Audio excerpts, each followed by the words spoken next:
तब एक बाप होता है जो सीना ठोक कर कहता है, अरे मेरी बेटी नहीं हुई है, मेरे घर तो लक्ष्मी हुई है। ये कहने वाला वो बाप होता है। बड़े धूमधाम के साथ अपनी बेटी को पढ़ाएगा वो बाप, बड़े धूमधाम के साथ अपनी बेटी की शादी करेगा वो बाप। जब अपनी बेटी की शादी करेगा ना, अपनी हैसियत से ज्यादा अपनी बेटी को देगा वो बाप। साहूकारों के चरणों में अपनी पगड़ी रख देगा, अपनी जमीन रख देगा, तब जाकर अपनी बेटी की शादी करेगा। किसी चीज की कमी होने नहीं देगा। छोटी से छोटी चीज, बड़ी से बड़ी चीज अपनी बेटी की शादी में लेकर आएगा वो बाप।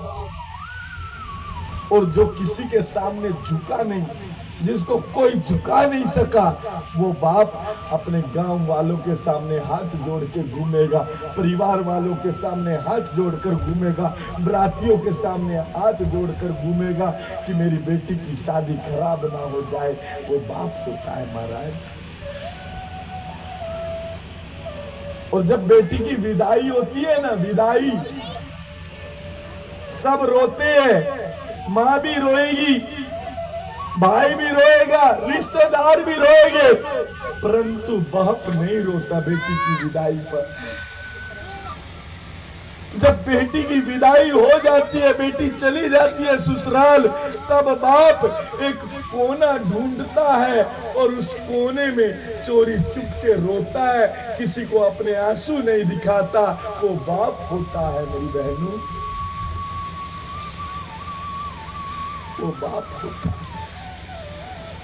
और मान लीजिए बेटी अपने ससुराल में है, और ससुराल से जब वो घर आए और बाप अगर जिंदा है, तो बेटी कहेगी मैं 1000 वाला न लेके जाऊं, मैं 2000 वाला न लेकर जाऊं, 5000 वाला लेके जाऊंगी।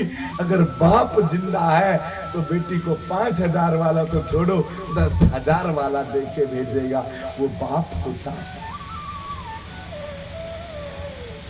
जब बेटी का झगड़ा ससुराल में हो जाए, ससुराल में झगड़ा हो जाए और बाप को पता चले मेरी बेटी को मारा है, तो वो पिता शेर के जैसे दहाड़ता हुआ जाता है और चिल्ला कर कहता है, खबरदार, अगर किसी ने मेरी बेटी को हाथ लगाया, मैं अभी जिंदा हूं, अपनी बेटी को बिठा कर खिला दूंगा। ये कहने वाला वो बाप होता है।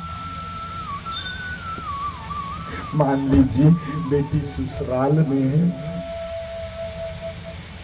और किसी बेटी की मां मर जाए, मायका कभी मां के कारण नहीं होता, मायका जो होता है वो बाप के कारण होता है। और बेटी अगर ससुराल में है और किसी बेटी की मां मर जाए और बेटी के पास खबर जाए, बेटा तुम्हारी मां मर गई है, वो बेटी चिल्लाते हुए आएगी, दहाड़ते हुए आएगी, आकर अपनी मां की छाती पर पड़कर रोएगी। तब वो बाप आता है, अपनी बेटी को उठाकर अपने सीने से लगाकर कहता है, पागल, अभी मैं जिंदा हूं, मरा नहीं हूं, मैं ही तेरी मां हूं। ये शब्द कहने वाला सिर्फ बाप होता है। और मान लीजिए बेटी ससुराल में है और बेटी का बाप मर जाए, बेटी का बाप मर जाए और बेटी के पास खबर जाए कि बेटा तेरा बाप मर गया है, तो वो बेटी रोते हुए जाएगी, दहाड़ते हुए जाएगी, चिल्लाते हुए जाएगी, चीखते हुए जाएगी। वो बेटी अपने बाप की छाती पर पड़कर नहीं रोएगी, वो बेटी दहलीज पर पड़कर रोएगी, दहलीज पर पड़कर। कोई उस बेटी को दहलीज से उठाने वाला नहीं है, कोई नहीं है। क्यों?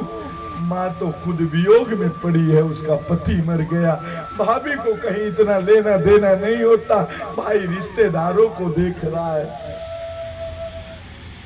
जब बाप मरता है तो भाई अनाथ नहीं होता, एक बेटी अनाथ